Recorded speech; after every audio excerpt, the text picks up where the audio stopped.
Hello and welcome to another Shared Screens Game of the Year. This time for the year of 2024. It's been a pretty good year for games. Joining me as part of the panel, we've got Alec Bobko. How you doing, Alec? Doing great today. Good to be back. RumblePack92, otherwise known as Chris. How you doing, Chris?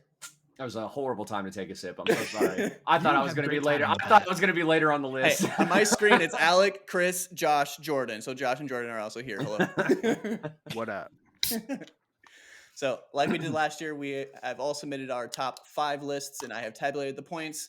I did all the math. I put it all in there, and we have a banger of a show ready for you. So, just like last year, if they sent in the top 5 games, number 1 gets 5 points, number 2 gets 4 points, number 3 gets 3 points, so on and so forth. So, without wasting any time, and at the end, I'll give some stats like I do every year. Kind of an interesting year. This is probably the most different year I've done Game of the Year. Varied, 100%. yes. So we will go with that. Kind of figured that going in.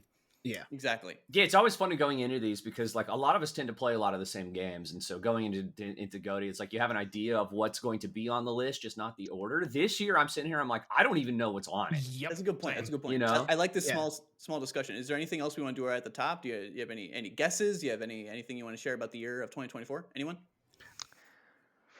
2024 was probably the worst year of my life. I'm gonna say that. Oh, I was hard agree. Dog shit year. I'm honestly 2024 fucking sucked. Let's drink to that, boys.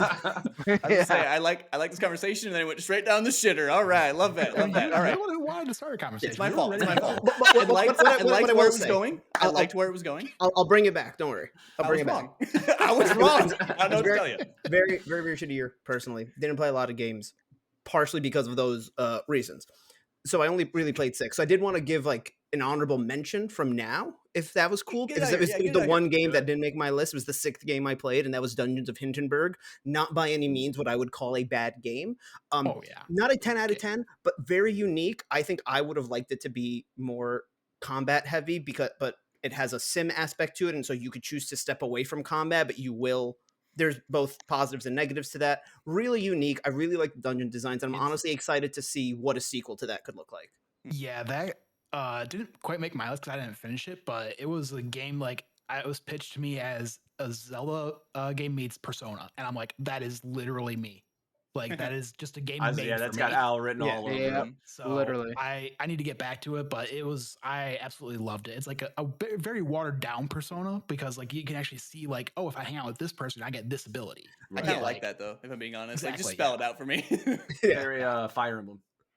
Sure. Yes. That's a Game Pass joint. Right? It is. Yes. Game Pass joint, indie game with a very unique art style, very unique setting as well. I don't know if I'm assuming the studio themselves are German, because the whole thing takes place in that region. There's German words in the game.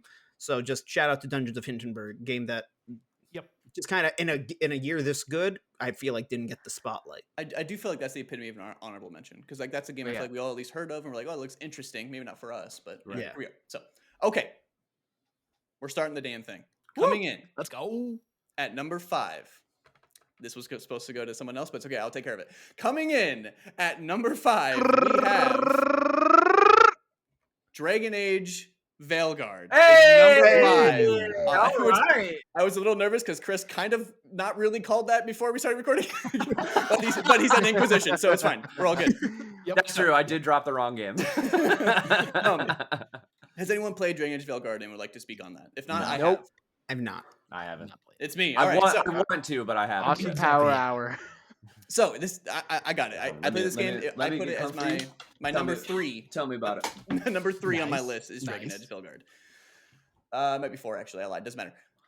So the thing that the Dragon Age games do better than I think by BioWare, I think that they do better than almost anyone else is companions. And companions in Dragon Age Veilguard fucking rock. Okay, we got Tosh, we got the other ones, but Tosh was great. Okay, like no, not him. But every time I hear that name from Dragon Age, everybody makes that joke. There needs to be a mod where they just replace it with Daniel Tosh, right? If you walk into a room full of millennials and drop the name Tosh, everyone's going to immediately go point out. Okay, Like, this will kinda help. hack. It won't, but this will help. Taash is how it's spelled. You're welcome. That's just how his name would be spelled in that universe. Yeah. Anyway, so leading up to the Dragon Age games were more, I don't exactly know the genre, but it reminds me of like a PC game that came to console, where it was kind of like more Right. turn-based and you're like basically Mhm. clicking but not clicking with using a controller. This one is way more action-based, which speaks to me way more. See, in the past, I was like, I will play the Dragon Age games in spite of like the combat. Now, not a thing. Like the combat here is really, really cool. You can also combo attacks with some of your companions, and like I said, companions are, no one does companions better than BioWare. So Dragon Age Veilguard has been number 5, or is our consensus number 5. Brett also had it on his list, but Brett is not here right now. I fucking hate you, Brett. Okay, moving He on. wasn't wait, able whoa, to make whoa, it. whoa, Let's whoa, be whoa, whoa, whoa, nice. For this to qualify at our 5 spot, where did Brett have it in his list? Number 3, I believe. Number 3. I was about to say, I assume it's pretty Damn. high up. Yeah, He's I would have a said number 1. known Dragon Age fan. Yeah. Yeah. The I game wanted to caught my. play it. Oh, sorry. As I wanted to, like, because it was on like all the holiday sales for the past couple weeks. I was this close to buying it, but I'm like, you know what?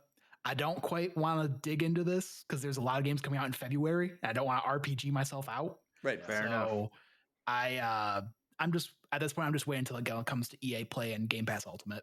And Yep. it's worth everyone's time. Smart This is man. the Yeah, epitome I'm of- at the same level. I'm a big Dragon Age fan too, and it's just one of those things where it's like I didn't quite have the money when it came out, and then I was like I ended up getting deeper into other stuff, so it's still on my list, and I will probably enjoy it because I like the other Dragon Age games, but like I just haven't gotten around to it. well worth your time. And on top of all that, it's BioWare. They're back, right? BioWare. People were kind of worried about this next Dragon The Age game, and then Kings. following Mass Effect, like they're back, baby. So Yeah. Good. That's what made the game catch my radar. Like for those who remember, I went through like my whole BioWare Mass Effect journey in 2022, where I binged Legendary Edition, and then later that year I even played through Andromeda. And so like I get what what that vibe is, and I would like to see like a incredibly modern version of that. But like again, high fantasy isn't always my thing, and I didn't know how important the other Dragon Age games were going to be to this, but I heard it's really not that huge. So like maybe someday I'll jump in. Yeah, it's more lore rather than just like the games themselves. It's like you have to know what the great Yeah, lore they're not doing and the that kind of stuff. Shepherd thing, but it's like the decisions you made in the trilogy or whatever. Yeah. Yep.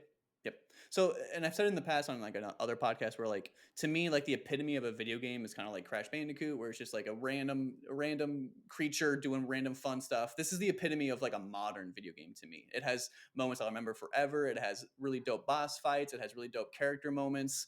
It has people dying you don't wish would die.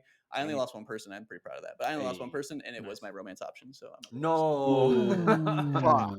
No. Ned the Flanders hell? over here. part of that is like that makes me love the game as a whole even more for because sure. like Right, it was really tugging at my heartstrings in that way. So, any last thoughts on Dragon Age: The Veilguard, not Inquisition? Supposed to run really Nope. well on Steam Deck. So, you know, There you go. Maybe those who play it have on the Steam deck. Play it on deck. That's my Okay. only thought. I'm sending a certain person the number 4 game. Let me grab the file. I had this all set up, and it's no longer set up because I waited too long. Here we Ah, go. shit. And I have sent it. Ooh, okay. Coming in at number 4 for Shared Screens Game of the Year for 2024 is Balatro. Hey, I Okay. figured it was on this list somewhere. Yeah. So Balatro, it was a game. It came out in what, like February, I want to say, or at least had the demo out in February. It was pretty early And, last It was year. early. Yeah, I don't know when.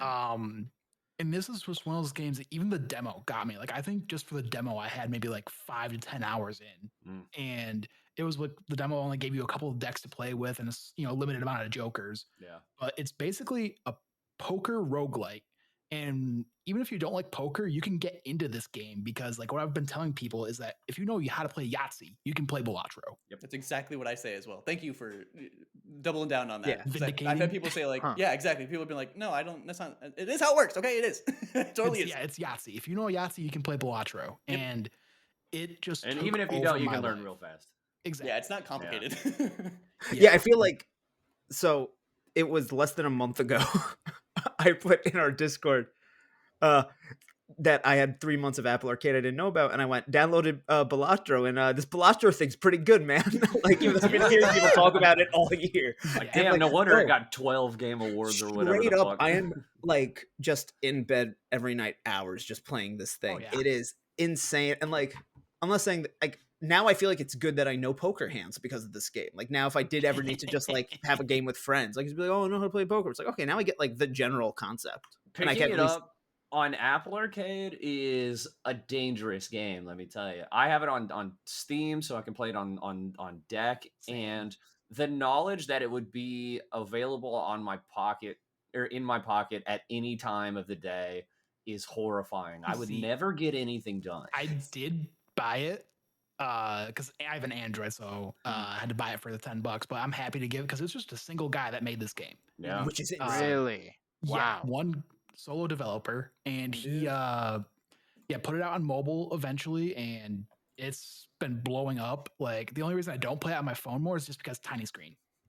It's fair. I mean, I guess I got so used to that, and I also got really used to it with the touch controls, like that. Even when I put my backbone in and I have to manually select the cards and then remember which is discard and which is play, I don't know.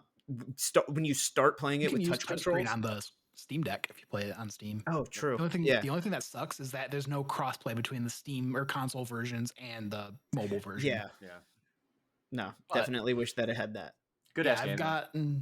I've gotten at least according to Steam, I've got over 30 hours into this game this year. A card game. Card It's game, that yeah. good. Yes. Yeah. And this game, like, actually in the last month or so, got re-addicted to this game. Like, so much so that I'm like looking up YouTube videos of like the best builds, what Joker should I be looking for? Like, it's pulled me back in. Like, it had a chokehold on me for a few months, and even at the end of the year, it got me right back in. This Balatro was in my top 5 up until I played certain games near the end of the year. But like for the longest time, it was in my top 5 for the year. So Number 2 for me. it Yeah. was. And it was Jordan's number 5. Yep, was my number 5. And this was funny enough. I had a Balatro moment earlier this year with finally getting into Vampire Survivors 2 years too late. And I think that listen, man, I'm not usually the roguelite guy, but there's something about mobile games and roguelites that work well because I don't necessarily care about keeping up. I just care about having something to do. That's why they're magical, man. I'm glad you brought Vampire Survivors because I was going to say that Balatro is this year's Vampire Survivors, where it's just like a small indie team made a banger of a video game, and like the quality of the game itself speaks for it. Like it doesn't need a lot of marketing. It just everyone's like, this fucking game, word of mouth, right? Like this fucking game rocks. Well, and that's the reason it blew up again back in December, is because it got nominated for the Game Awards Game of the Year. Game And Awards is what everybody's really like, pushed me to want to try it. well, and then everybody's just like, this card game got nominated for Game of the Year? Like, what? And then everyone in the know though was like, hell yeah, makes sense. Exactly. But then you see like the the more like, I don't say normal, or I don't say the popular whatever gamers. Mainstream. Mainstream, yes, thank you. Yeah. They slowly over that week before the Game Awards, you start seeing everybody like finally click with people, be like, oh yeah, I've been playing this for hours. Yeah, and It's so easy to lose all of your time. Oh yeah, Chris is playing it Plus right now. The song, I'm is tempted. so mesmerizing. Like it just. I'm Did you tempted. My just deck is in zone the out other to it? room. This is the thing. I did see a tweet the other day that was very relatable, where it was like, I think Balatro should let you redo a move if you were a little bit stoned and messed up. I don't know. It just seems like a feature they should add. And like, I relate to that so much because I'll click the wrong thing and I'll be like, why did I think that was like a pair and those are like two very different numbers? Jordan, Like, I agree with you. I feel the same way about TCG Pocket, where I'm like, fuck, I shouldn't have. If I just would have thought before doing something. Oh, like, it's a give me it's redo button, please. It's a constant problem for me. A little hit out the Benjamin, open up Balatro, and then I go, I've just fucked my entire run. Oh god. There's a mode actually in the options you can do. It's called high contrast mode, and basically makes all the suits a different color, so that way you don't get confused as easily. I might need that. yeah, they need a stony baloney oopsie button. It's what they need. There should just be a feature. Listen, I'm all like concerned about like tech companies getting our data and stuff. But like they should be allowed to watch me, and then like for like every 5 minutes that I take a hit, I get like a redo. You know what I mean? That's something we should use AI for, right? Yeah. It Yeah, learns 100%. that. Right. Yeah. They're already watching. Let us get some use out of it. You know, that like, we actually want, fuck. the people want. All right. Right? Yeah. No, but I honestly last night I was getting Tetris syndrome with Balatro, where I thought as I was closing my eyes, there was like a Joker in the top left corner of my Oh gosh. Were you genuinely playing that last night, Jordan? Yeah. I See played that- it I just mean, before we there it is. recorded. There it is. Like it has That's just all I become need like, to know. I'm in bed, I That's turn on good. a podcast that I want to listen to if I didn't get a chance to Yeah. listen to it during the day, and I'm just Balatroing. Just Balatroing. Yeah. I mean, I used to get told if I Balatroed myself too much, I'd go blind, but like we're good. Yeah, It's worth it. It's worth it. It's that good. That's Any What you last need, thoughts I on said, Balatro? anyway. Good game. Play it. Shout It's out to really, Ben really good Starr game. doing that Joker video. Yes. It's really, really good and That's really, really so cheap. good. Love Ben Starr. And you get hours upon hours. So, okay, moving on. Someone should be receiving a DM for our number 3 game. Ooh. Ladies, gentlemen, who are non-binaries, coming in at number 3 for Shared Screens Game of the Year for 24. We have the one, the only. It's Tekken 8, baby. Hey. Listen, I don't think it's any secret around here who the fighting game guy is at Shared Screens, right? It's I've been Who? known to play a fighting game or two. Just behind me is my brand new fight stick. In fact, what up? I got one of the leverless ones. It has no stick, actually. It's all buttons. It's fabulous, and I love this thing. Tekken 8 in particular is such a big deal. One, because the landscape of fighting games in the last, let's say, 10 years has completely changed. Tekken is now basically the only like still standing 3D fighter out there. It's everything else is 2D or anime. Yeah, and Tekken has that legacy of just kind of being like the longest running 3D fighter out there. It look a little different now that Virtua Fighter is coming out of the woodwork out of nowhere and putting a banger out with the RGG studio. But because it's such a long running game, one of the biggest barriers of entry into getting into both fighting games, and Tekken especially, is having to deal with just about everyone else who plays the game having years upon years of experience and knowing how to deal with that. And a long running issue with getting the fighting games is they're usually pretty bare bones on release. They're made for fighting game players and people kind of like people who already know what they're doing, and you're often having to go to external sources to learn the language of the game, how to pilot your character, what these moves and terms are, like how to practice effectively and all those things. Tekken 8 has made so many huge strides into making it accessible for new people to get into the game. You can pause replays of matches that you played, and the game will show you, hey, in this situation, you should do this here, and then it'll drop you into the replay, and you can practice that moment. You can lab things that you lost in online things. It records everything that it records and remembers everything that you do with your character and creates a ghost fighter of you. So then you can pull cool. up on your friends like AI fighters that move and genuinely play exactly Damn. like you.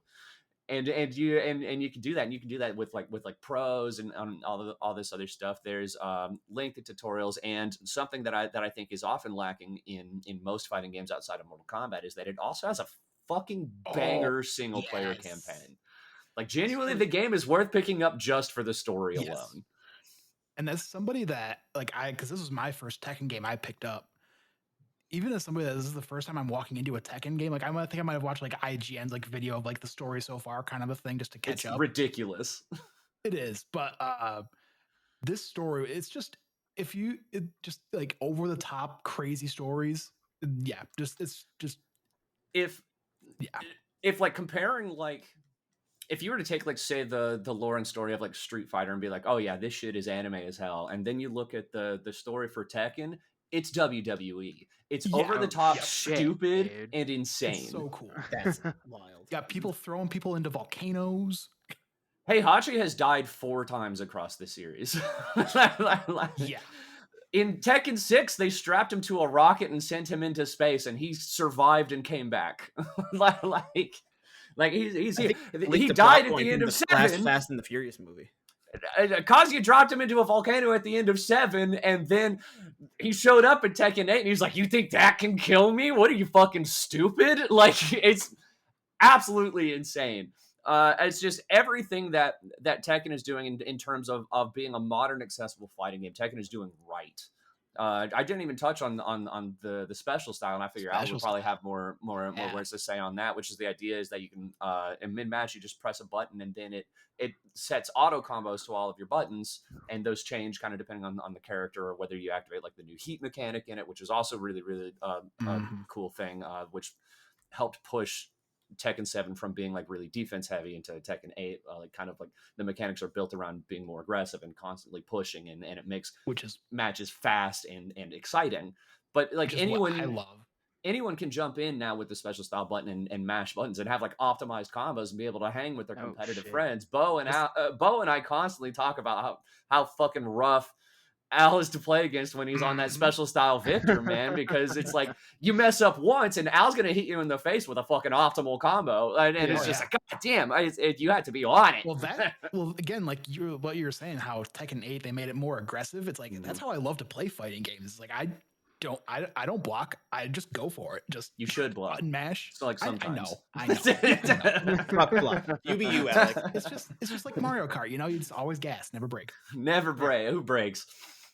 But yeah, excellent game. Deep character customization. There's a million things. I can see the for hours. customization is just insane. Like you can actually go in and make like there's there are like what 20 to 30 different characters, Something like and you can go and make different versions of those characters, and you can like play it. So like there's the character that I have.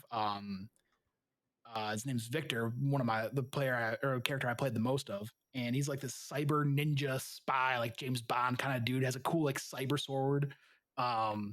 But it's I like made him if have James like Bond was French and had a ninja sword that has neon on the blade. Like it's fucking crazy. But I made him have like a cool like leather jacket, had him like shared screens color, so it's a purple jacket, teal shirt. Fuck yeah. Yeah. And you can make him like I made a character. He's got like this other worldly. I don't know if he's an alien. I don't know if he's a ghost. I don't know, but he's got a sword. But I made him look like the White Power Ranger. Okay. Yoshimitsu, the answer is no one knows. By the way, no one's sure. Good to know. Yeah, I mean there's a bunch of stuff like that. I play a lot of King. I have a John Cena costume that I gave him like a green hat and the sweatbands and jean shorts. Like he looks just like John Cena wore a cheetah head, you know? That's awesome. Just stuff like that. I dressed Reyna up to look like Tifa. Like, I mean, it's pretty damn close. And Clive is in the game now. Clive's just in the game now too. Shout out to Clive, who came with the best stage in the game, I think too. Yeah. You just Did they bring his boss music over? Yes. From Final Fantasy? Oh fuck yeah! In fact, his stage is Phoenix Gate from like the opening segment of the game. But then when you get into round 3, it takes you into the like the bit in his mind Accept when the he goes truth. back, and it puts you in the spot with the accepted truth, and there's the 2 Ifrits fighting in the background and everything too. Like it's sick as fuck. That's dude. sick. It's sick. Clive's moveset are like moves from the game. Like I'm doing this combo with him, and he's pulling moves from the DLC, like where Leviathan is. Like it's like I had never even seen that because I haven't played the Final Fantasy 16 DLC. And every single one of his moves, I go, that's in the game. That's in the game. That one's from the game. That's in the game. Like they did a great job with his moveset, man. That's awesome. fantastic. There is a little bit of deja vu hearing you guys talk about this, where I'm like, wasn't this last year? But I was like, no, that's Street Fighter 6. But yeah, no, nice to see that the fighting community keeps growing. I actually had a fighting game on my top 5, but it was not Street Fighter. But Or it was not Tekken. It was also on my list. If you say Sifu, I'm kicking you out. I'm not. I don't think I do think there's something to be said about modern fighters though, and being like more open and like just tricking out the customization and putting all these modes and like I don't know. I feel like as someone who is not into fighting games as much, like Mortal Kombat, I think is fun, and I play it for the stupid bonkers story, right? And that's probably like that's my fighter, right? But like just from the outside looking in, I'm not saying this is true. It always felt like you had to be really good, or there was really no point in playing. Right? I'm not saying that's true. But like the modern like Street Fighter 6 and now Tekken and like putting these modes in there to help you learn, like that's just not something that like back in the day would if they were in there, they wouldn't be televised like they are now. There would be like a training mode, but it was like, okay, you just set a CPU, you could tell them what to focus on, and maybe a difficulty. Yeah, you talked about this Ghost Fighter crap, like that seems incredible. The Ghost Fighter is insane. It's so cool. You can like Chris said, like I can go like as if you have your friends list, you can go in there and it has all the characters that they've ever played. Even if you only played them for a match, it'll have that Ghost character in there. and you can download that character. Like there's times like I was Is it the go ahead. Ghost Fighter from that match or from them all of their So plays? their it's entire all time of playing. their entire time playing. Dope. Yep. It's like, how would they play this character? And Basically, it's really damn good. It's very good. Like I noticed some of the Good way use that of like, AI in gaming. that Al Here put we some of Bring it his combos together, and I go and play as Ghost, and that Ghost puts those combos together the same way. It genuinely it Really does cool. such a great job of Doesn't block of like I watching do. the way you play. No, he does not block. I will tell you that. It's all gas all the time. This Uh, could be due to my respect it. controller because there's times I remember I was blocking, but it didn't block for me. Yeah. Overall, like in the last like 2-3 years, fighting game fans have been eating better than I think we ever have. And if you've ever been fighting game curious, there has never been a better time to get into it than now. It's between Street Fighter and Tekken, and presumably the next Mortal Kombat, because one didn't do well.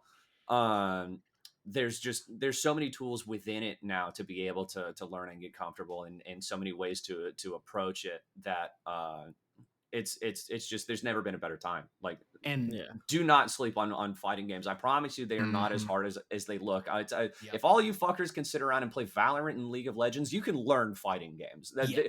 Fighting games are not as hard as those games. I promise I can learn you. how to do it. You can learn how to do it. I feel like the more apt comparison, like if people will, I'm not saying it's a 1-to-1. I'm saying if people can sit and learn how to do boss fights in Souls games, then they can Absolutely. learn how Oh, to do yeah. combos. Fighting games are not as hard as Souls games, man. Thank Like you. I Yeah. promise you can learn how to play these games. Like, having a good story is what'll get me to get a fighting game, especially if there's characters I care about. Like, because You should play Tekken. You should absolutely play Tekken, the dude. story mode I could always, like, that's how you practice on. It's like, Austin, you're talking about like the modern issue with fighting games being like, well, you have to be good. I feel like that comes from online. Like, as somebody who tried to And get like for really the into record- Injustice 1, like roughly Jordan, 10 for the record, I don't think that's the modern issue. I think that people who, like, from the outside looking in would think it's that way. because it's more of a past barrier to games. entry. But like, no, like I tried to get really into Injustice about like what 10 years ago now. I like Injustice. And like God, yeah, it was online was just like everybody was whooping my ass. It's like, granted, then I didn't know how to like look up metas and like actually focus on like this is a main and how you train. And like Mhm. I don't necessarily always want to put that time in. I sometimes will, Mhm. if I care about it. But like, yeah, like a good story is what'll get me, because I'm like, okay, I could always lower the difficulty and I can learn to play the base, and that gives me a chance to try out every character, which is why like Injustice I'll always play, because I cared enough about those comic characters. Yeah. If the rumored Marvel versus DC fighting, oh, you're gonna see me in the streets for that one. Mhm. So the thing I want to say before we move on is the thing I want for people that aren't or want to learn fighting games like this. The reason I think I like Tekken 8 better than how Street Fighter has implemented the, I guess we'll just say modern controls or simple controls, Yeah. is, Smash controls. I mean, honestly, yeah. Yeah. Tekken's a little. I think Street Fighter is much more apt Exactly. comparison to like Smash, but Tekken's a little Okay. different. Yeah, in the way But they set it up. Tekken, what they did, it's not just, you're not playing just modern controls or classic controls. There's literally a button, so you can be mid-match and you can just turn those on. And That's just- cool. And what's really funny is because I always play with the simple controls. And so when I was playing online matches, it was always funny of just seeing the other person just getting destroyed by me. It's like they flip it on. It's like, Yeah, so Oh, yeah, when you're playing with simple controls, it'll put like a little on-screen prompt like showing you what buttons do what combos, and that's the way simple controls work, which is like it'll map like your aerial, like your launcher and aerial combos to one button. You'll have like lows and grabs and those things, and so you get like 4 auto combos, which I think is really nice if you just want to jump in and mash buttons and see cool shit. I think Street Fighter's modern controls do a better job at teaching how to play you? fighting games. yes. Okay. If that kind of makes sense, because Tekken's moves lists are so deep that the simple controls limits you way more than Street Fighter's does. Yeah. See, But One thing I but will but say- I think it is just for like people who just want to come in, press the buttons, Right. have fun. Like that's But I think it does a good job at that. I will say though, like as somebody that has put in some time, at least towards the beginning of the year, I haven't, lately, I actually uninstalled it, I just reinstalled it last weekend, play, but there was, when I was learning, because even though you are on simple controls, you can still do the regular combos. Yes. So like I was learning how to do some of those. Okay, In addition that's actually to the really simple control, so that you can actually It's still really mix things in. Yeah. It's really, really neat. I like that. But I oh just yeah, want- to your point, Al. Before last thing I promise is that talking about like turning it on, it does create like an on-screen prompt showing you what it does. But when the other player turns it on, you can see that prompt coming in. Like it's telling you that they're turning on their civil Yes. controls as well. Yep. So there is something really satisfying about beating the piss out of somebody and then watching them turn civil controls Yeah. on, being like, okay, and then you go, they're locking in. Yeah. It's almost like Rock Lee dropping the weights. Yeah, Like, it's 100%. like, "All right, It's motherfucker." this person being like, "Fuck you, let's go." I do want to move on from this, and I'm gonna DM the person here right after I say this. But I just want to shout out another fighter I played this year, Dragon Ball Sparking Zero, which Woo! That's the one that was on my list. It was on my list. It did Not a not fighting have these systems in place to help you learn. Like the way I learned is just The creating it has a training mode, but it's not not good. perfect. And Not like, good. No. no. And the other thing, maybe this is me. I got real deep into Sparking Zero. Obviously, having gone deep into these, it seems like there's so many more conditions and elements at play in Dragon Ball Z than there is with some of the other fighting games, where it's like, oh, there's this type of dodge, but then there's that type of, like, I don't know. I just feel like everything in Sparking Zero, the blocks specifically, the counters are like 3 separate categories, and they don't need to be. I agree with that. The one thing I will say about Sparking Zero is like once you find a system that works, you just stick Yep. with Yeah. it, You and just it's spam it. awesome. And what's fun about that one is that it's not a necessarily skill based 100%. There is an element of just, oh, this is 2 friends bashing action figures together like they're 10 years old again, and like that's what I love about Sparking Zero. It is just Not a real nostalgia. fighting game. I'm just putting that out there right now. What do you say?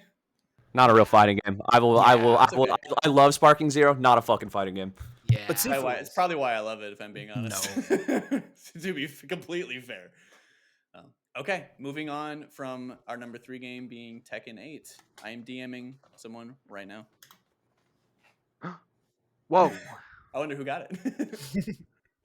Also, What I Tekken was think 4 it on my is. list. Just I don't remember where I put it. 2 maybe. You know what? Not what I think it is, but something I still love. Coming in at number 2 for the shared screens game of the year 2024, we have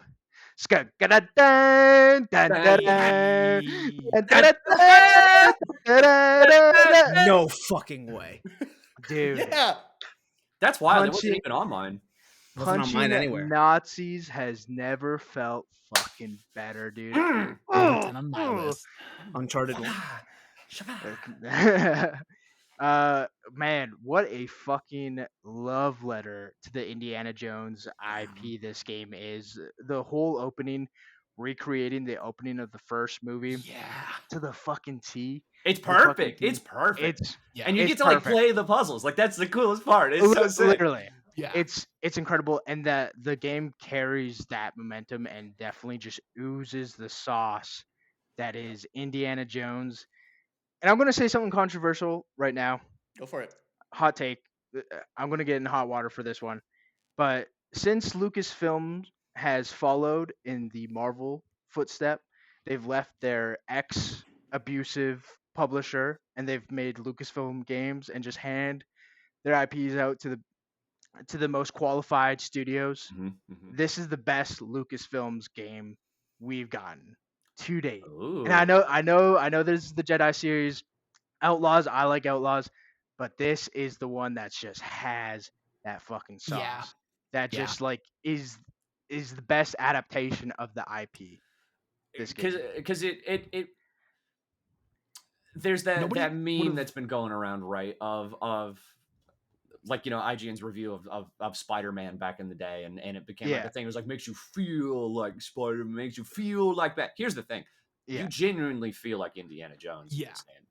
Absolutely. It's like nobody Uh, would have thought to make an Indiana Jones game in First person. immersive sim, like Yeah. like Yes. man Dishonored kind of game. Like 100%. And like a couple days before I started this, I had just finished Uncharted 2 because I was like, man, What a none game. of these Good ass all right? game. none of What a these game. 2024 games are hitting. I need to go Number back. 1. mhm. I Uncharted need to 2. go. It would be.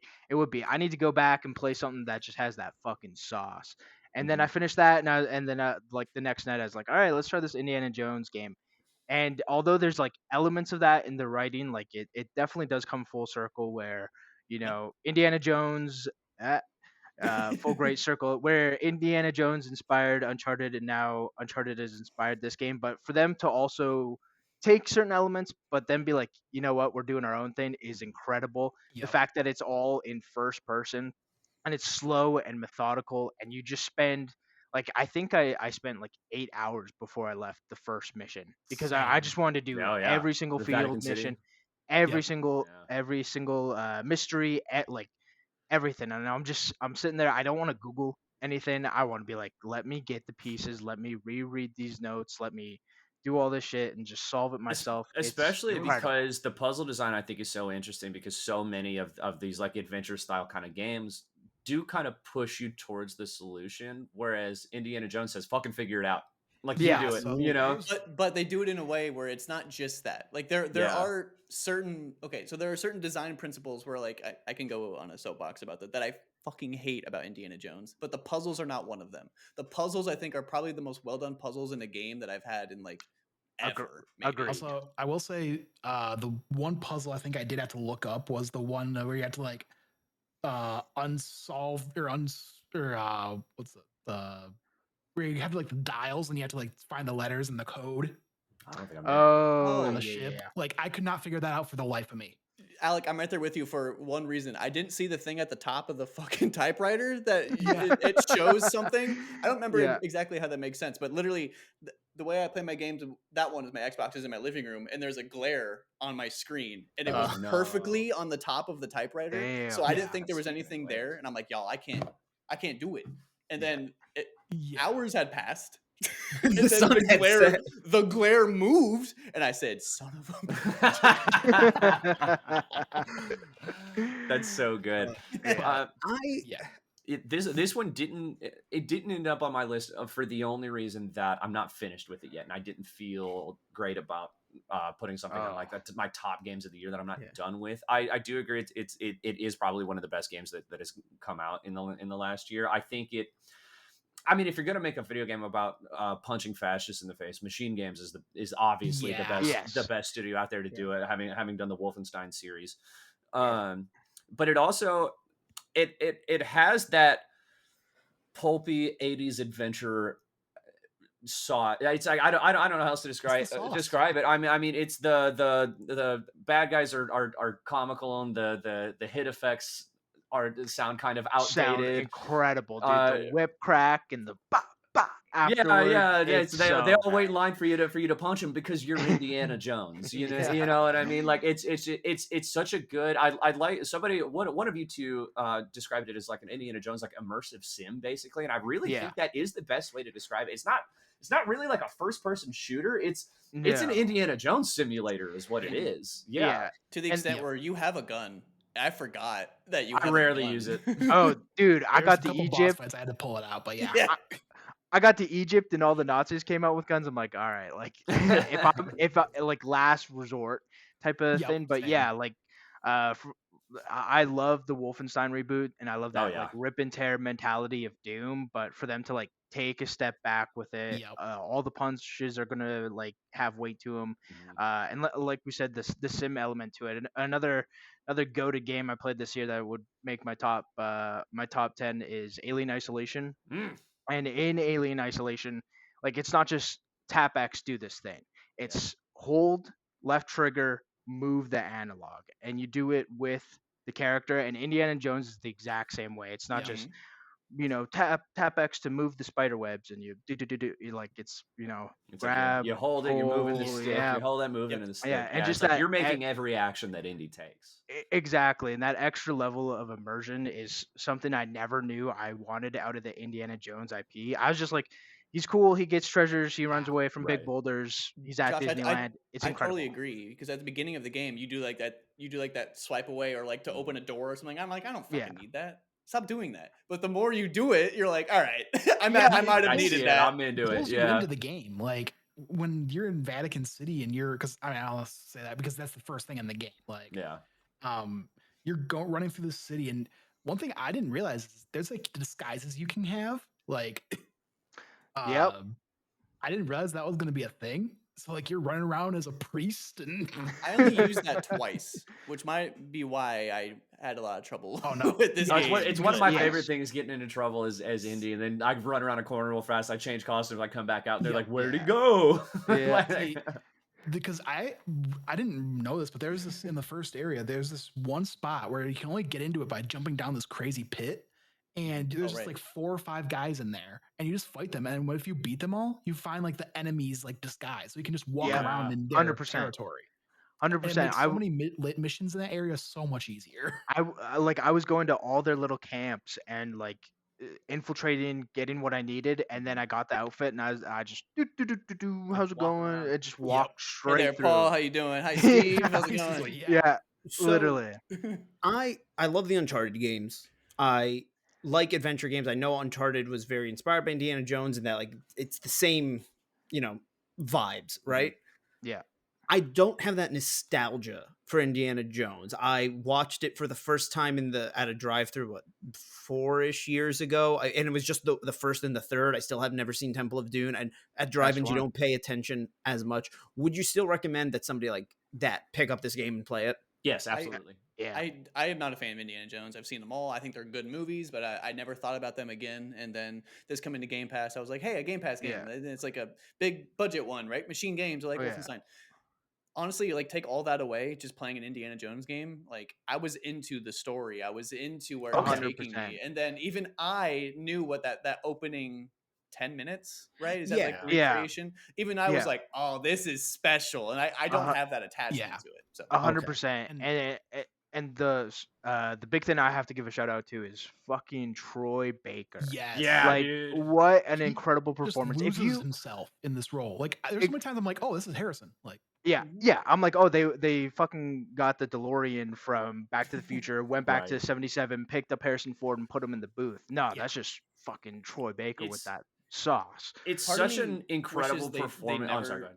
Sorry, part of me wishes they never said it was Troy Baker until like it was out for a while. Oh, 'Cause yeah. then you've been Well, like, so here's the thing: is that at no point while I'm listening to it did I ever realize that it wasn't Troy Baker, but at the same time, it's so Harrison Ford code. He somehow manages to walk this line of being like, okay, like It's in the himself, same but it's same also way when an I play homage. like The Last of Us, like I hear Joel and I go, yeah, this is Troy Baker, like giving us giving us 110%. I get that same vibe from him as Indiana Jones, but it is also still one of those things to where I can hear Troy Baker in one ear and then the other ear I go, that's 82 Harrison Ford. You know what I mean? Like at the same time, it's such a wild thing where I hear both of those at once. I had the same time where it's like there's be some lines where I do hear Troy Baker, but then there's other lines it's like, It's like he can't actually change whatever makes your voice sound unique, right? He can't 100% change that, but it's like he's doing the world's best Indiana Jones impression. Like, but I think that's beyond an impression. That it is a performance. That's fair. I'm not to say that like Yeah. I don't mean impression in a negative way. I'm not saying an impression isn't inherently a performance. You know what I mean? It's to the point though where he has like every little like quirk, infliction, stuff like that. I get, yeah. Like when it And goes that's what It sounds like Harrison Ford, like specifically young Harrison. Well, that's why. Ford. I'm saying like it's the world's best impression ever. It's like it's not just this is a bit. This is truly a replication of this person. And I would call it more of he like replicated it. Like I think that's even a better 100%. word than replication is really, really good. But biggest thing I'll say is that like I was having a great time with the game, but the story, and it had some really cool moments in the middle, but like there's a bit kind of towards, I think it was somewhere in like the second or maybe third spot where I'm like, stop kind of doing the side stuff and just kind of focus on the main story just to get it done. Right. Make sure it sounds like this game is way bigger than I would have thought. Oh yeah. It is genuinely way bigger than I was expecting. I thought it was gonna be really linear. Like an Uncharted. All these things. No, it is not. There are some it is linear not levels, but the thing that got me to put it into my top 10 though was the Indiana Jones thing. Because if you have watched any Indiana Jones, there's always some sort of like twist to it, like being aliens from the Kingdom of the Crystal Skull, or being time travel in the Dial of Destiny, like or being the freaking Holy Grail in Last Crusade. Like there's always something like crazy twist to it. And man, when we got to that twist of seeing what the Great Circle is about, it just blew my mind. Like it's like I never even thought about that. The name's a little lame. Like the name is lame, but what the actual Great Circle is, thumbs up. So cool. Yeah, and like going back to that point about give me a how signal when I can come back in. I haven't finished it. No spoilers. We weren't You're spoiling good. it. You're good. You're good. I'm good. Okay. Yeah. Yeah. We weren't spoiling it. I was just saying that how Okay, cool cool. Yeah, it was. I'm taking no chances. You know what I mean? But, I'm loving my time in it, but I'm still currently playing it. Yeah. Going back to your point though, Jordan, about like not being a fan and just how beefy this game is though. It's crazy to like I'm on like mission 2, you've had 10 hours and that's probably the length of the entire filmography altogether.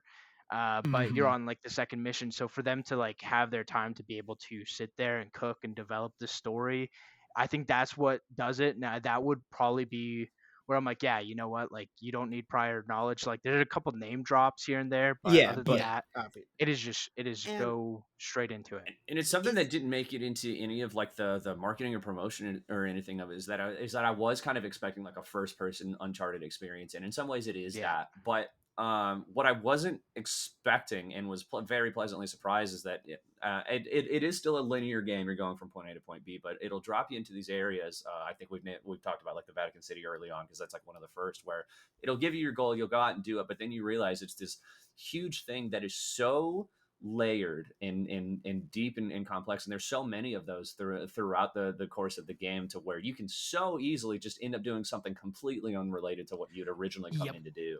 Yeah. Is it like Like, that it's so one cool. open world section of The Last of Us 2 where there's like multiple things to Kind do? You of. can walk through all of it, but there's a dedicated mission.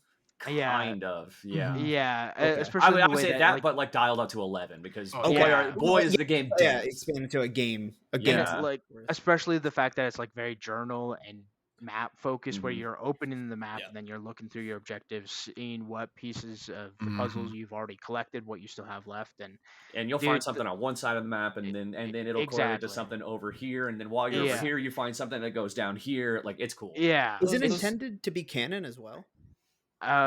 yeah, I think thought so. it I mean, was. where I it's believe so. where it's placed timeline wise, I think makes sense. But like, Okay. I don't know Yeah. if it's the whole thing is supposed to be. I have no idea. Oh, And- Well, and let's- timeline wise, it's before the last two movies. So Yeah. it's Yeah, after yeah, the before- trilogy, but before Crystal Skull and. Oh, I thought it was before Temple of Doom. Is it before Temple of Doom? I thought it no, was in 'cause between one I and think two. he knows. I think it's between. I thought it's between. I guess Well, they do no, name Temple drop of Doom Marion a is a bunch. So prequel. yeah, I think it is like one and two. They name dropped the name of the woman from Temple of Doom too, Oh, okay. and reference that as well. And Temple of Doom is a prequel to Raiders, if I have my timeline right. Oh, But gotcha. just shout out the fact that the Machine Games cooked so fucking hard. A Lucasfilm exec already got on the phone and was like, "Hey, we need more of these." Yeah. Like that I didn't timeline know is that. so. That's cool. Yeah, I saw that on Twitter like 3 weeks ago. Like they called them up. They're already like, yeah, we need more. Like the timeline, there's so much there in the timeline that we could tell stories. This game's a Mhm. fucking hit. Just ship more. Let's fucking go. And I'm Yeah. here for it. I'm here I'll for play every 4 globe or 5 trying more of to these, man. 100%. Yeah.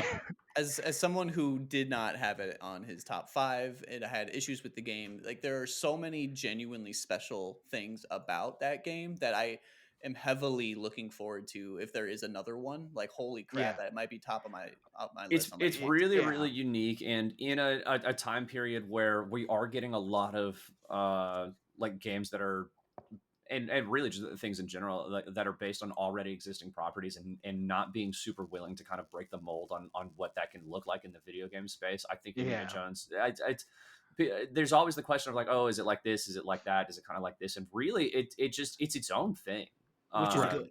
Yeah, Yeah. which is really really good. You don't It- get to see a lot of licensed games that are unique in that Yeah. way.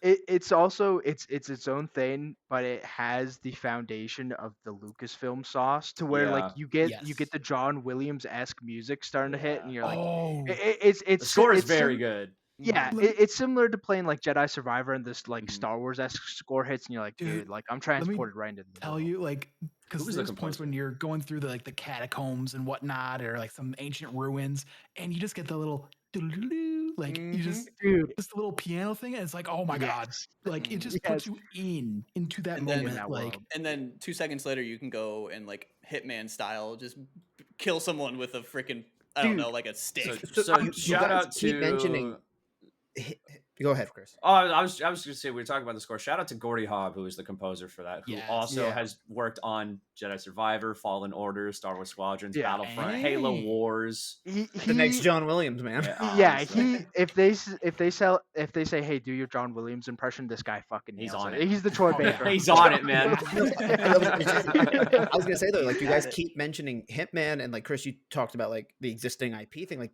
hearing just from the outside, right? Like everyone's like thoughts about this game and how good it is, it like makes you feel like Indiana Jones. It really makes me wonder, like, even though these two companies aren't at all related, like IO Interactive's James Bond game, like, are they gonna have to like step it up? Because is this I gonna agree. become an I idea of yeah. like, Oh, yeah. hey, this is how you have to replicate like Yeah. Well, basically a character sim, like we've been saying, like it's an Indiana Totally, Jones yeah. sim. or I would say on that same topic, but kind of off topic of the game of the year. But I guess the last level in the latest Hitman was basically a James Bond level. It from what super I've was. heard. It super And was. it's- It's really good. I think it's been like 4 years or something without a Hitman game, and this game has just come in and filled the spot to where like I'm grabbing a bottle, breaking it over a Nazi's yeah. head, grabbing a fucking club, breaking it over another one, and then I'm just stacking Nazis on top of Nazis, just like fucking just Mhm. like knocked out fucking fascists. I'm just stacking them 5 high. I'm like, dude, this game's great. And I grab a club and I'm like, where's the next one? Grab a You know? shovel, yeah. Yeah. It Or is. It what's is even funnier, very you can- cathartic to live in this day and age and be able to have a video game where you can just punch Nazis in the face Right. over Yeah. and over. What's funny is that Unapologetically, yeah. You can actually, instead of using a gun as a gun, you can hit, I think it's like the X button, and Yeah. flip it around and just use it as a club. Oh yeah. Yeah, you Oh, can just yeah. pistol whip motherfuckers, man. It's Uh, awesome. Before I found the Nazi disguise, I got busted in a camp. I'm like, all right, you know, like let's fucking go. And I'm just rifle taken down. I'm like, all right, 6 shots are done. Turn around and just start flowing my way through it. It's incredible. This When game, this Yeah. game's so special. The way I discovered that the whole pistol, and I'm not saying it's something that needs to be discovered, just this is the way my play went. Yep. I turned it around and accidentally hit the button to like use it as a club. I was like, oh, cool. And then I broke my gun and I was like, I didn't have a repair kit. And I was like, oh, okay. Yeah. I had ammo. Repair kits. I was just like, Yeah. I'm going to be quiet and bash him over the head. Yeah. And then my gun was just gone. I'm like, shit. Yeah. And then one last thing on the technical aspect of this. I never want to hear a developer bitch about developing for the Series S ever again. Oh, I yeah. have Good I've point. put all my time in on the Series S. This little console is doing the most of it, and this game, like, you have to download a 40 gigabyte details, like graphics and textures pack, which when that's 10% of your console storage, that's a lot, but it's worth it. This game fucking just looks incredible It's and gorgeous. runs It's incredibly well. gorgeous. Yeah, Yeah, the on the only Series S. thing, the only issue, I played it exclusively on the Series S as well, and the only thing that happened to me at all that was even bug related was every once in a while textures would take a few seconds to pop in. And hundred- that that was was it. still happening on the Series X. Yeah, Right, Okay, fair I, enough. I haven't. That's a seen that. game That's issue then, not a interesting. performance issue then. Yeah. So Yeah, and 'cause there's times where I would die and the game would like reload, or after a cutscene, it would still like quick flash like wherever I was last at before the cutscene. oh shit, yeah. Yeah, I do want to move on, but the Yeah. boss fights with the giants would Oh piss my me gosh, off. So I Yeah. would literally just leave my controller down and listen to, as I'm going to the bathroom and like, you know, decompressing, I would just hear Indy like, and I'm like, yeah, I'm to die. get him. And I was like, let him die 3 or 4 times and then I'd come back. Anyway, any last thoughts? Good game. play this game. It's free on Game Pass. You have no Yep. fucking excuse. Like, Yep. just download Yeah, it. yeah. Do not miss out on one of the best games released last year. It fucking rules. All right. Now, there's only one person left on this panel who has not introduced us a game. Ooh, So, big Jordan, one. look at your DMs. The big I'm so happy. I'll do this in my good announcer voice too. Finally, coming in at number 1 for shared screens game of the year 2024 is Helldivers 2. I'm so happy. Yes, this was my number 1. This is where to get started on fucking Helldivers, man. Oh, Just my number 3. It's my it's number my one. number 2. it was my number 1, man. Wasn't on my list, baby. It was my Let's number go. 1. I 3rd fucking year in a love row. Helldivers. Let's get the way it. that like you guys are like, hey, you're not an Indiana Jones fan, play this. Or you might not be a fighting fan. I'm not a multiplayer guy. I've said that how many times? Turns out I'm not a competitive multiplayer guy unless it's fucking Yeah. Hero. But like, no, like this PvE, is. yep. I think this is a pinnacle of what video games should be, because there's a Yep. co-op aspect. There's like, hey, let's just do this, but and like go after it, and there's constantly things to do. It's an infinite game. It always feels fresh. It has the perfect level of sim versus game logic, where one, let's talk about from a technical aspect, everything being done in real time, the stratagems, Yeah. the ships you see, things being called down, the major orders that are actually counting how many bugs all the players are killing at Fire once. tornadoes. I mean, There's it's fucking even to the point where you fantastic jump to a watching- planet and you see all the other ships that are in orbit there, Yes. knowing that those are other players is real. the coolest thing. It's like, and I feel like when I try to explain that to people who are like not deep gamers, people who are not gamers at all, being like, no, when I say this is real time, like you don't get it. Other games don't do this. Call of Duty does not show every player's like truck rolling it. Like, this is insane. The They're story doing of Helldivers is happening whether you're in the game or not. it is, and Yeah. they don't break it for the marketing. They don't break it for the in-game universe. And it's live service done right in every way. Yeah, Battle Pass is yeah. not terribly expensive. You could earn the premium currency in game. There is the battle passes don't expire. You are constantly getting medals just because people are doing the major orders. Mhm. Like, everything about this game feels so fair, let alone the fucking friendly fire being on. The idea of like, no, like you're gonna die, and like the whole joke Yeah. about the fact that And it's like gonna be on purpose. I'm gonna throw a nuke on you, Yeah. and I'm gonna laugh. and they said like, hey, listen, we'll have some like armor sets where maybe your arms are showing, but we will never show faces, because the idea is these are faceless infantry people. It does not matter if they live or die. in it the is in the great Helldivers universe, satire. you are playing for the Galactic Empire. Make no mistake, you are the bad guys in No, this game. you are, but like, and that's what's fun. Like the satire behind it, the saluting.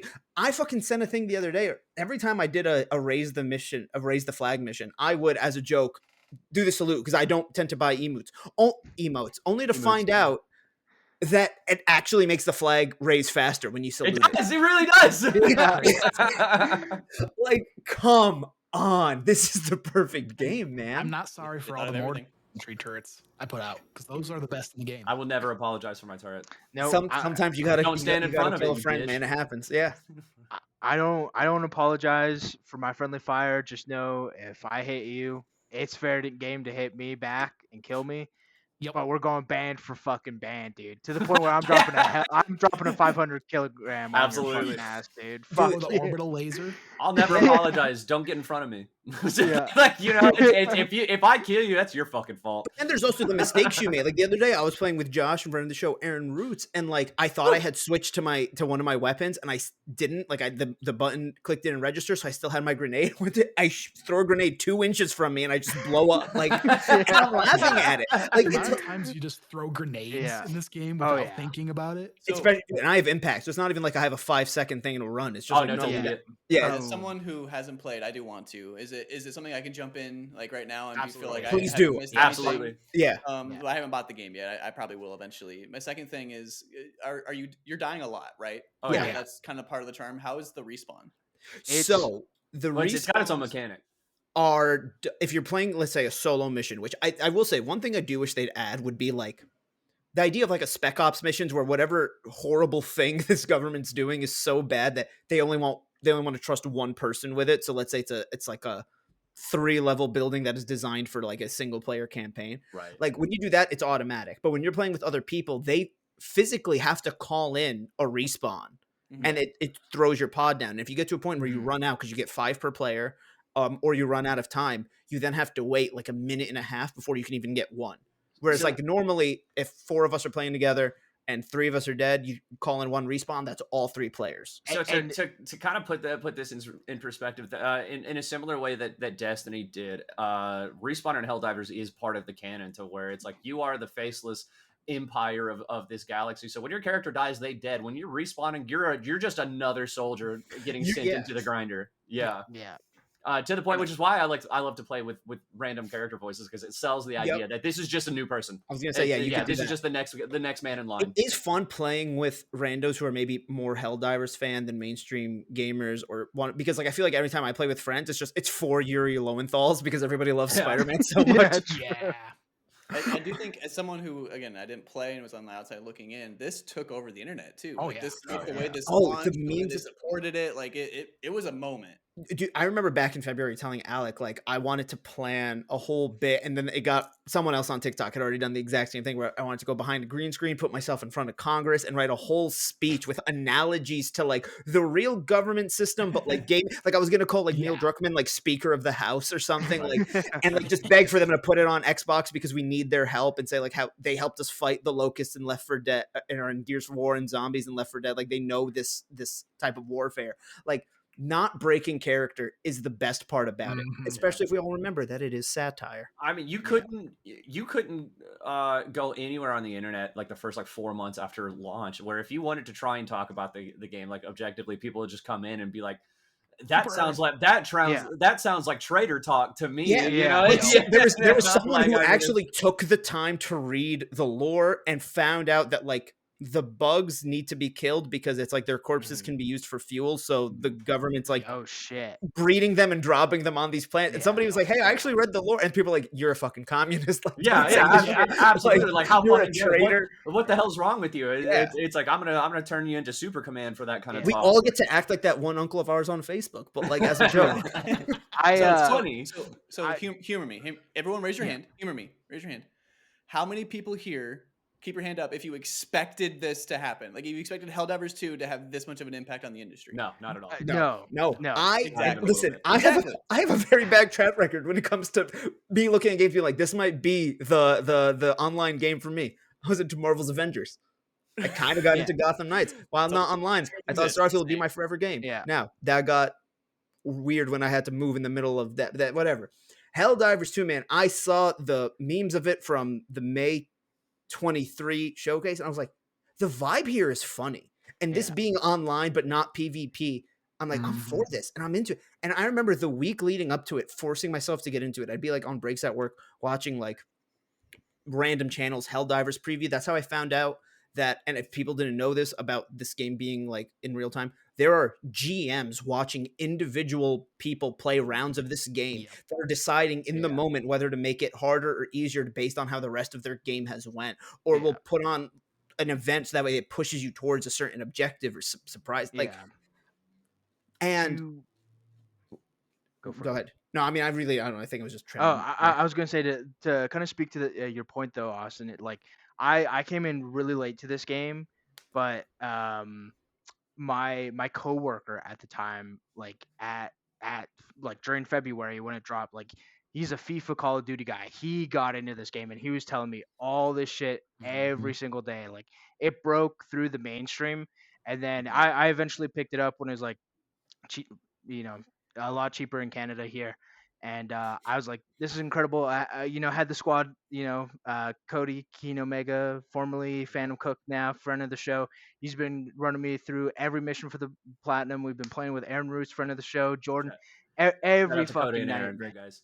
I even Absolutely. introduced Josh, Aaron, and Cody to like an IRL friend of mine from Best Buy because Exactly. just Helldivers brings people together, man. And and it's incredible. And so after like a month of play, I was watching the Game Awards and they shadow dropped like a new faction and new just free DLC. Yep. And that felt like just another moment of like, okay, we're still going. Basically- Like, although I came late to the boat, we're still fucking going. I mean, my Basically, TikTok it's feed to this day Warhog. is still full of Helldivers stuff. As someone who's never played Helldivers 2, I see TikToks for that all the time, and they're hilarious every Yeah. single There's time. like literally, I know they just announced a Helldivers movie, which one I'm honestly here for. Give it to me. Mhm, But what I 100%. genuinely want is, and I need I need a group of dumb idiots on the internet to come together and make Red versus Blue, but Helldivers. Like, Helldivers. Oh, that's so that'd be good. so good. just do it. Like Yeah. I almost don't want Rooster Teeth to do it because it's going to be too productive. Like it's going to be too Well, realistic. they don't It's going to exist be too anymore. high. It's going to be too high budget, too quick. Yeah. I think Rooster Teeth might have missed the boat on that.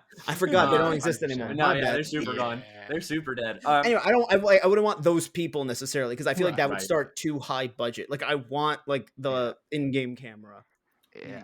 Before we get too far away from it, too, it's for Indiana Jones. We talked about it being like its own like unique experience. I don't think there's ever been or really ever will be another game quite like this. No. I mean, you guys talking about like getting more people into it. It's like I still talk to my coworkers at the bar, right? Yeah. Where we're basically like exchanging war stories about things Mhm. that happened Yeah. because the way that the story plays out, because it's a universe that exists whether you're playing the game or not. Things are happening in it, and that story is constantly moving to the point where if you're around for these big events, it's this shared thing that you have with everyone else. Is like I think all of the kind of like early like launch players, right, still remember the horror that was Malevolent Creek.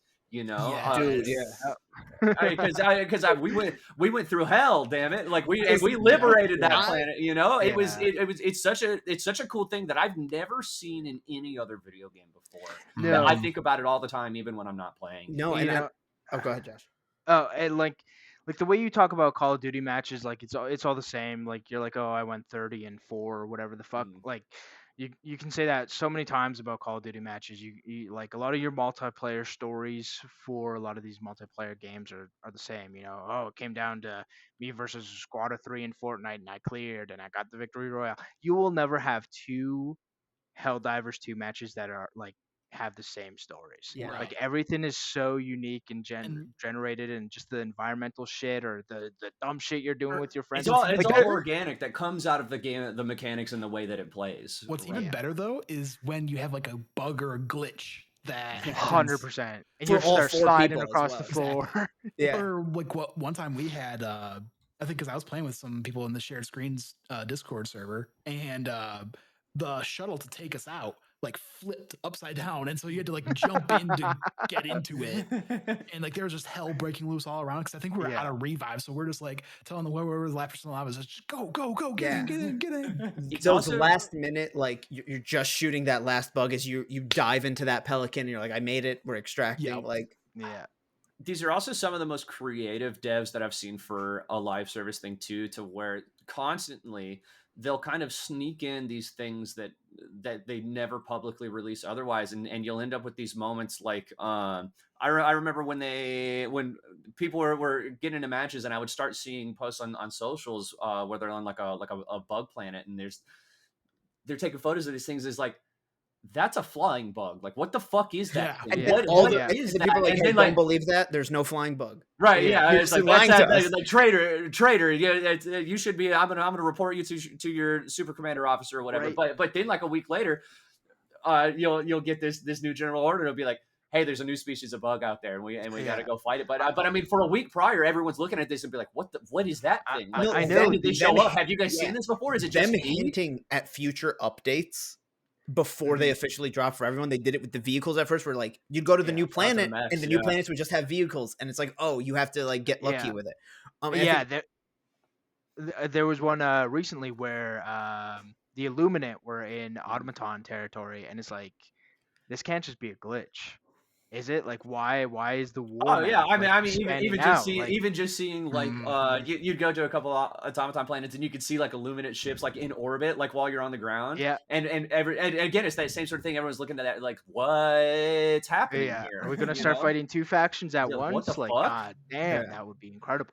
Just really, really cool shit like that. It's super unique in the way that it's Yeah. set up into where it looks like, yes, there's a story, there's lore, and all of this stuff, and how much you want to engage with that is up to you. You Right. but know? at the end of the day, gun go burr. Go burn. Gonna go Yo. brrr. So But sorry, one last thing. At the same time, too, it's insane that Sony published this and Concord in the same like year. 6-month Wow. period. Wow. Like you can definitely see where they went to make an Overwatch clone, and they had all the cinematics and a secret level episode dedicated to it, and nobody gave a shit, and that game was gone in 2 weeks. But Helldivers is like still going hard to this day. Because it's its own thing, like it's its own PVE thing with your boys. Josh, That's It's almost like PvE is better than PvP.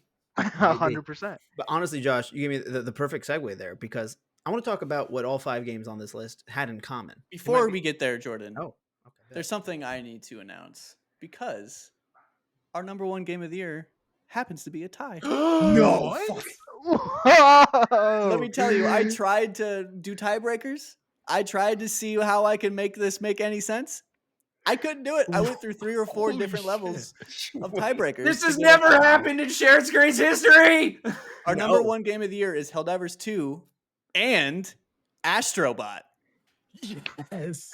Honestly, well deserved. PlayStation boys, Wow. man. The dynamic duo of PlayStation. This Holy year. shit! Oh. Sony Shit. came in fucking swinging. What do we have to say about Astrobot? I haven't played it. I mean, what can't you say about Astrobot? I mean, Astrobot, after a summer of me depressingly rotting in bed, Astrobot brought me back to my PlayStation and would put a smile on my face every single time I played it.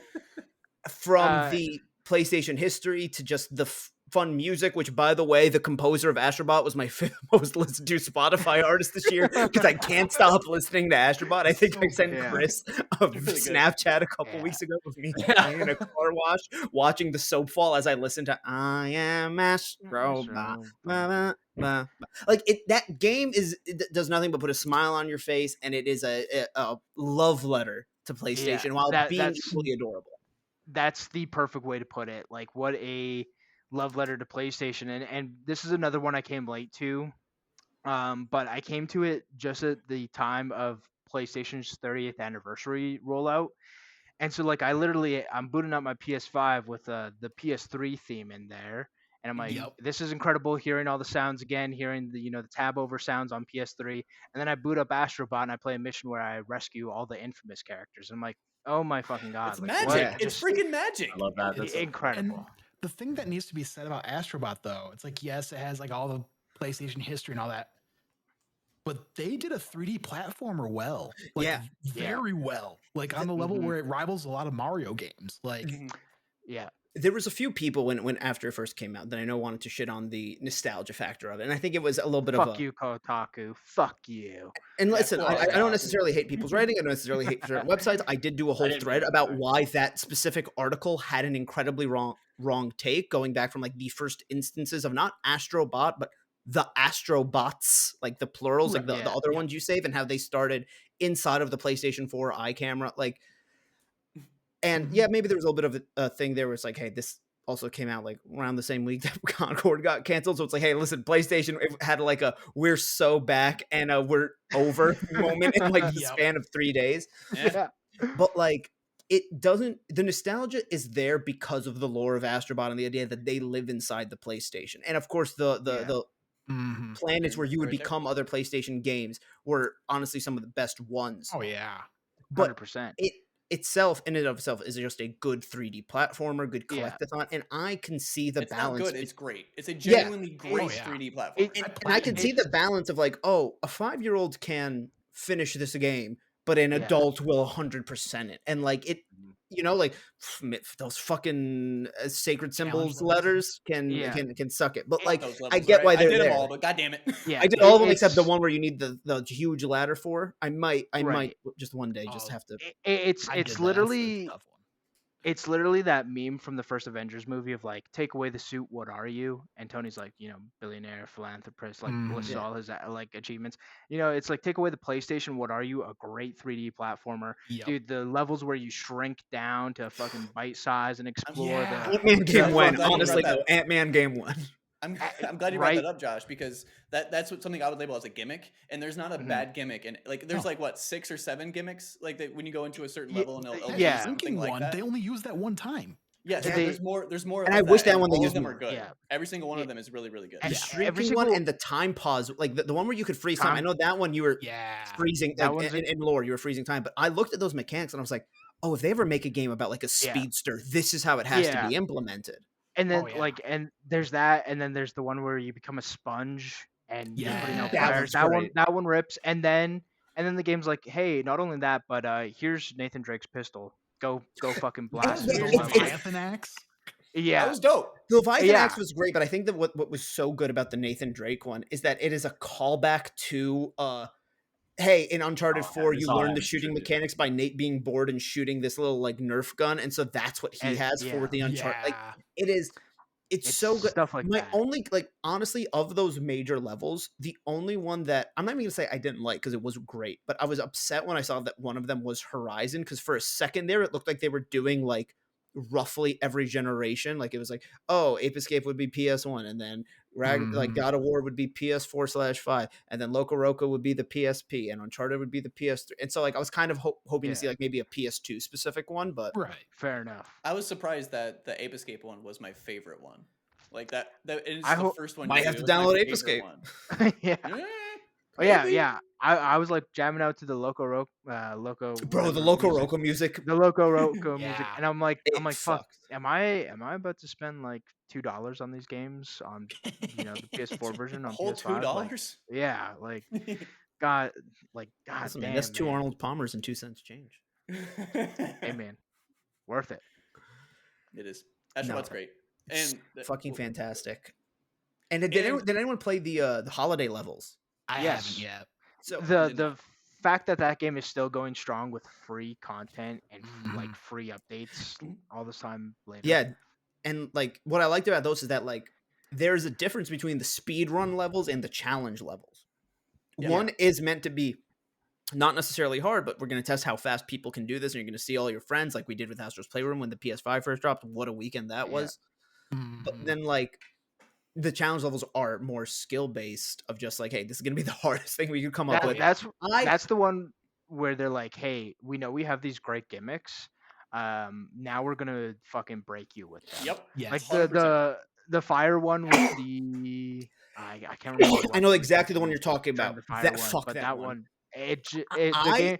These challenge levels made me, and I didn't even move it, so I still have it. I fucking took a container of fucking Gold Bond baby powder because my hands kept getting so clammy doing this for like an Same. hour straight like- and losing that I would set it down. I would dust. Dude, it was like I was at the fucking bowling alley just rubbing chalk on my hands. I was like, I got this. Do the Yeah. hit the LeBron James. That, Yeah. you know? Yeah. I would look for down and there's how- just No, like a bunch of no, white powder all over my pants, Jordan, and not yeah. in the fun way. Jordan's booting up his PS5 because he took a break, and he has to do the LeBron thing to like Yeah. get hyped up to get in there. Literally, because this game, for as like great as it is for just being an awesome world to live in and all the like levels to just explore and just take your time and have fun. This game also at the same time has no problem beating the dog Oh, yeah. piss out of you. Yep. Dude. Like some of those challenge levels, they're only like what 30 seconds to a minute long. And Yeah. it takes you There's a couple a half of them. hour.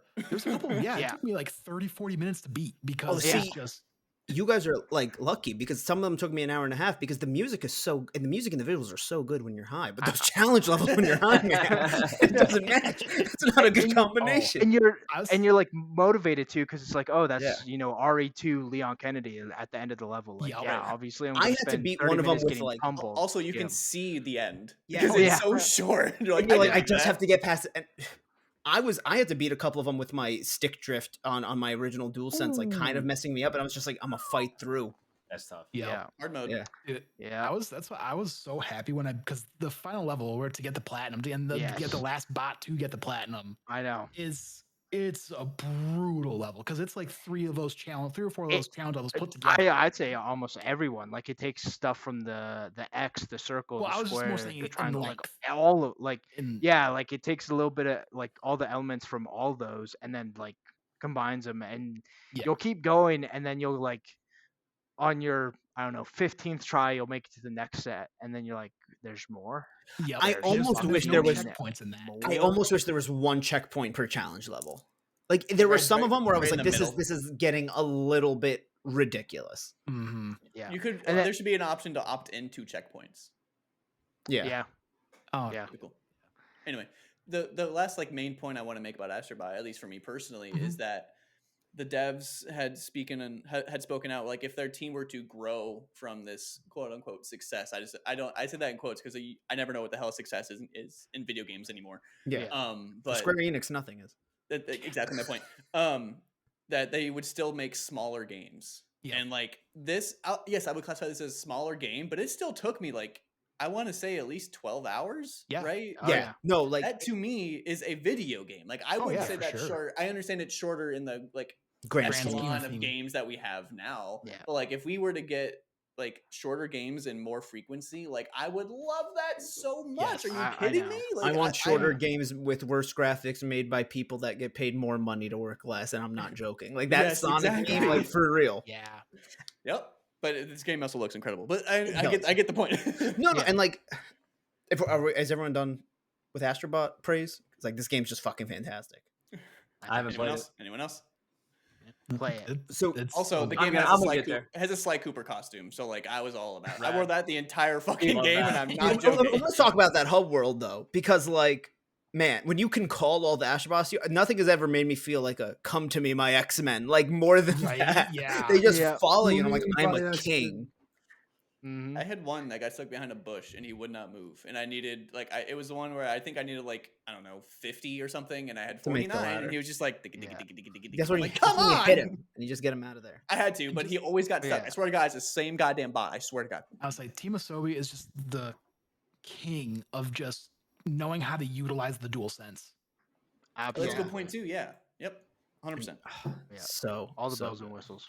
Yeah. You also rescue a knack bot in this game, so therefore game of the 10 year. out of 10. You Yep. rescue 10 out of 10. bots that you would not have thought of. Yeah. No. Yeah, There are honestly, deep cuts. my only complaint is that there isn't like because they give like a cheeky little line and reference, like they don't actually Kind say of, it. yeah. Because Elliot says like lone survivor or like Yeah. something like that or Immune Mhm. survivor. Maybe like yeah. a Super Smash Bros. Melee like trophy case. Exactly. Like, I just do like a wish that gold- when you looked at the one that you go to in the hub world, there's that floating little PlayStation accessory that has them all lined up. I do wish that one had like a this is the character's name, this is what game they're from, this one original. You know what I mean? Yeah. Like give us that little history. blurb. I Yeah. wish they had another cheeky version of like the video game title. So instead of like Final Fantasy, it was like Last Dream or something, like just something like that, where it was like Right, you yeah. could kind of put two and two together on what Yeah. what it is. Anyway, well, there you have it. I Everyone. just pulled a full art executor card. Yeah. While y'all Okay, were talking I do about want to talk Astrobot. about what all 6 of these games had in common. Okay, like, Jordan, lay it on me. These 6 games have nothing in common. Balatro was made by one guy. It's a Ooh, poker that's- roguelite, and Astrobot is a nostalgia-based 3D platformer. Helldivers 2 is a live action. But the one thing that these games all had in common is that they were made by people who wanted to make these games. They were given the time, they were given the drive, they made what they wanted to do, and some of them chased the graphical fidelity. Final Fantasy VII was not in our top 6, but like, look at that game. That looks like it was live That's action. unbelievable. How good that Helldivers game 2 is live service done right in the same year as Josh mentioned that we got Concord.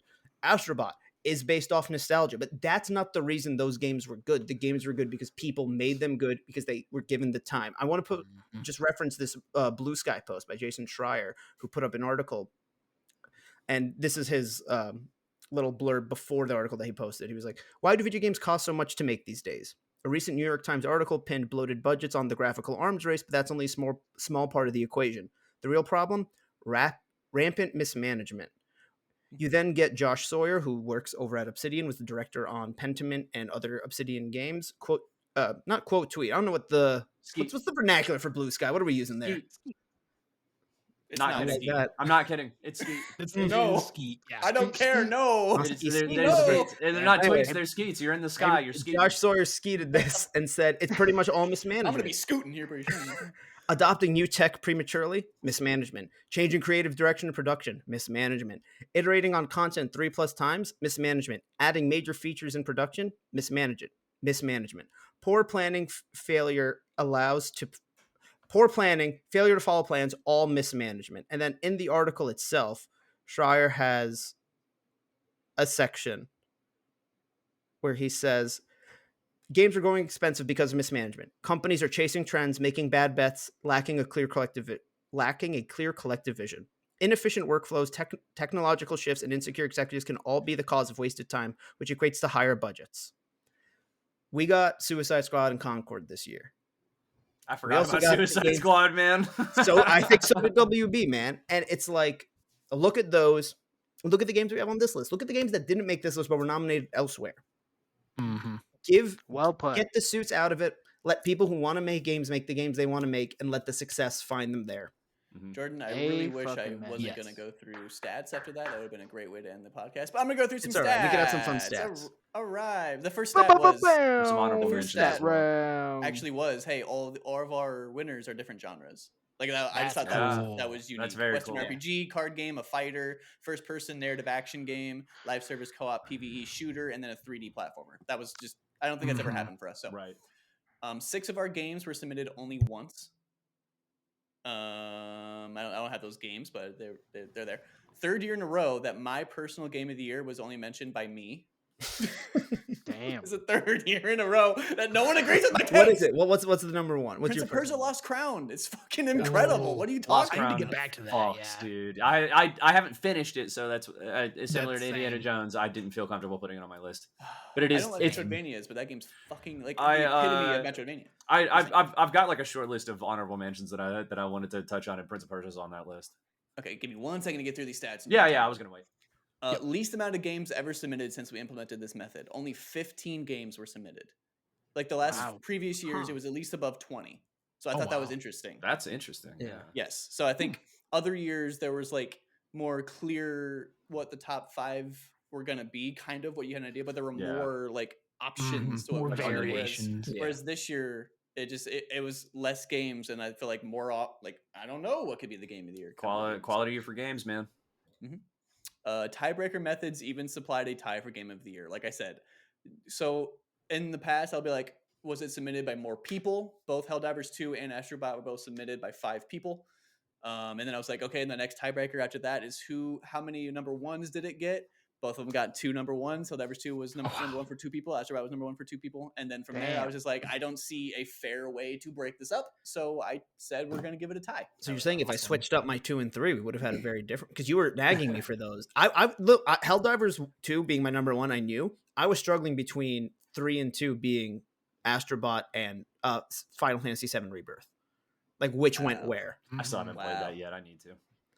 So big. So Only big. Chris didn't submit Astrobot, and only I didn't submit Helldivers. Damn. That's fun. Oh, Games were only submitted 5 times, 2 times, or once. There wasn't a single game that was submitted 3 or 4 times. Oh, That's cool. funny. That's cool, yeah. Coming in last, this is just me just dogging on it. And I don't know why I'm doing it, so I thought it was funny. Coming in last is Star Wars Outlaws with 1 point. That sounds right. I just thought I'd bring it up. Hey, look, man, that game oozes some Star Wars, and it's It cool does. that it doesn't have lightsabers. We talked about Indy having the sauce. Outlaws has some Star Wars sauce in there, man. Okay, It's alright. Wayne's Bach is so I fun. think it's a solid like 7.5. Yep. But like if you want the vibes, just dropping down in a city or hopping on the speeder bike and cranking the music and driving around Yeah. and looking at the neon signs and seeing stormtroopers walk around, like it does a really great job at immersing you into the Star Wars universe. Yeah. All right, Yeah. I have one more stat. 2 personal game of the years were submitted only once. So my game of the year, which was Prince of Persia, was submitted once, and Alex's game of the year of Metaphor Refantasio, he was that was the only time that game was mentioned. Oh, such a good game. Like, if I can have a second just to gush about this game. 30 seconds on the clock. Go. Yep. So this game, it's like not only like I mentioned this a bit, and I was guesting on Chris's stream and talked about this, but this game just the story hits so hard, and it's not only in the fact of like it's about an election that took place in a year in the U.S. election, just and how the themes kind of just correlated to all that, but the thing that stuck with me throughout the entire game is that it starts off the game and it asks you, like you, the person, what your name is, and it tells you you'll name the protagonist later. So it's asking you, like you are a character in the game, Whoa. and it asks you, Very Assassin's Creed. do you believe fantasy can affect reality? And that's how it starts the game. Yes, I do. And that's it comes full circle throughout the game, and it ends the game with fantasy lives on. That's cool. And it's even just Spoilers. thinking about it now, I'm getting goosebumps and like it's getting me emotional about just thinking about the story and all the themes and everything those characters go through. And that cast of characters, honestly, like as much as I love the Persona games, that might be my favorite Atlas cast. Like, Damn. those characters go through so much during this game. And I implore you, if anybody has the time, like you might not be a Persona fan or a JRPG fan, but Metaphor Refantasio, like everybody that's given this game a try, there's a free demo out. You can give it a try. Please give this game a try because there's just so much to this game and the story will just pull you in right away. I usually cap my game time at 40 hours nowadays, so I can't do it. Except I say 89 that, hours and then for me. I put Jesus Christ. I put 50 hours into both Sparking Zero and Dragon Age, so I don't. My rules don't mean shit. Well, and the thing with this game, like I actually loved how this game did its end game, like the last part, because in most Persona games like that, you have to like really manage your time well. In this game, like the last month or month and a half, you can just do whatever you want. So it's like if you didn't do any side quests, you can just go and do a bunch of side quests and level up before the last dungeon. And if you have a bunch of like companions you need to level up or level up their followers rank to get you better buffs throughout the game, you can do that. It's and the battling mechanic in this game is so cool because it's not just everybody there. There's like a front row and a back row. The front row you can deal more melee damage, but your defense is lower. But the back row you can deal more magic damage and your defense is higher. And then the cool thing that I loved is the archetype system, which is basically the persona of this game, like basically your how you deal your crazy attacks.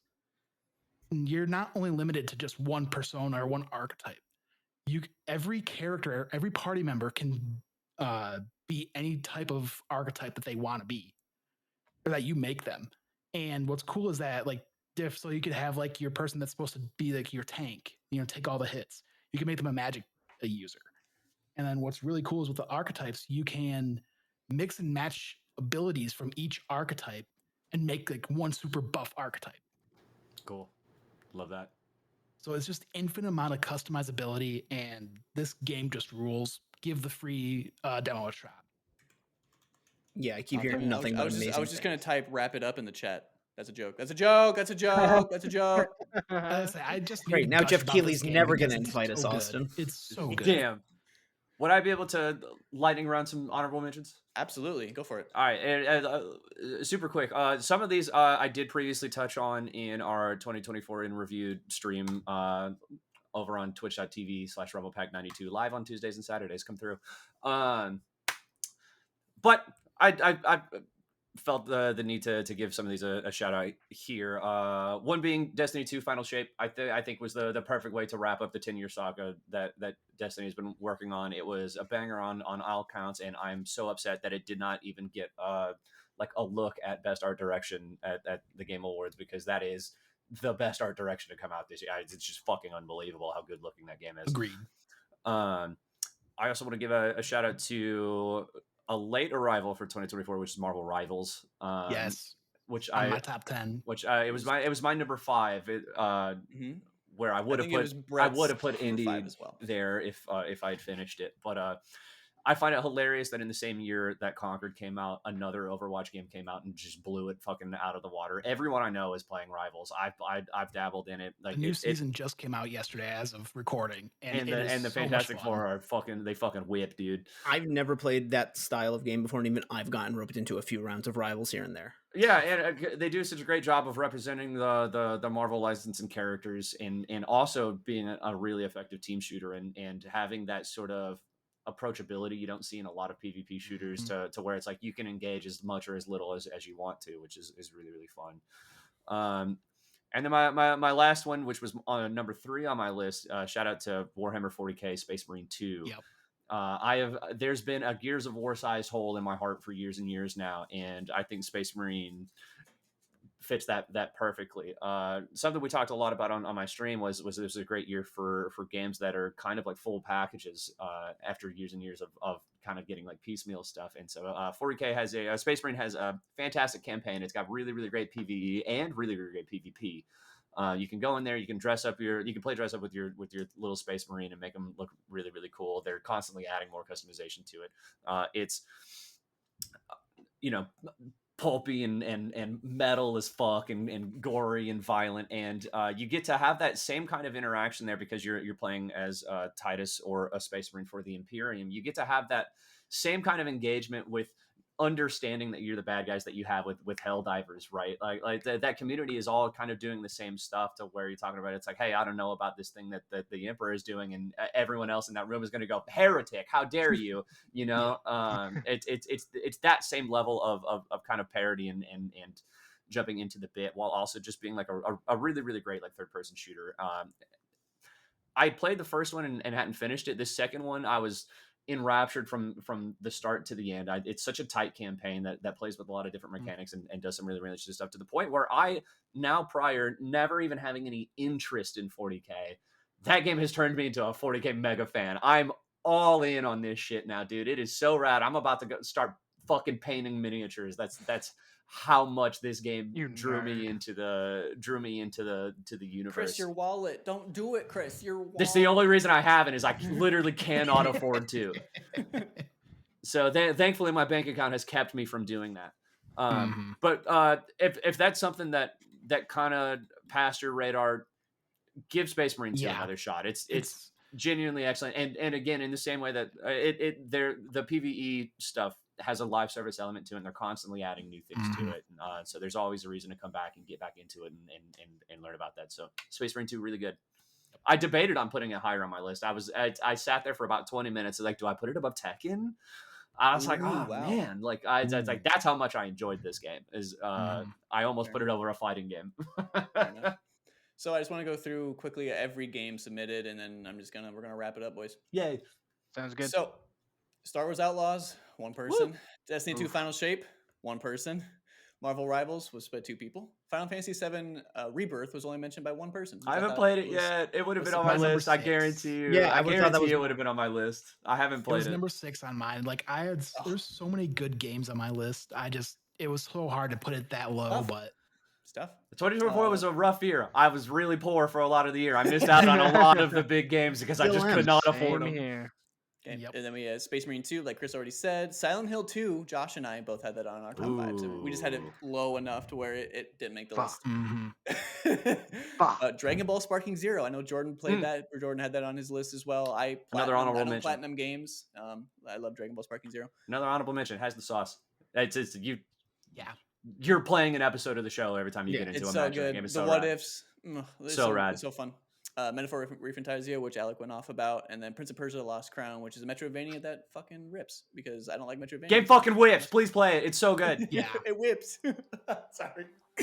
Dragon Age Velguard was number 5, Balatro was number 4, Tekken 8 was number 3, Indiana Jones: The Last Circle was number 2, and our game of the year for 2024 is a tie. Of the year. Games of the year. Thank you. Helldivers 2 and Astrobot for 2024. So thank you for watching. This has been our game of the year for 2024. I'm going to wave by the camera. Goodbye.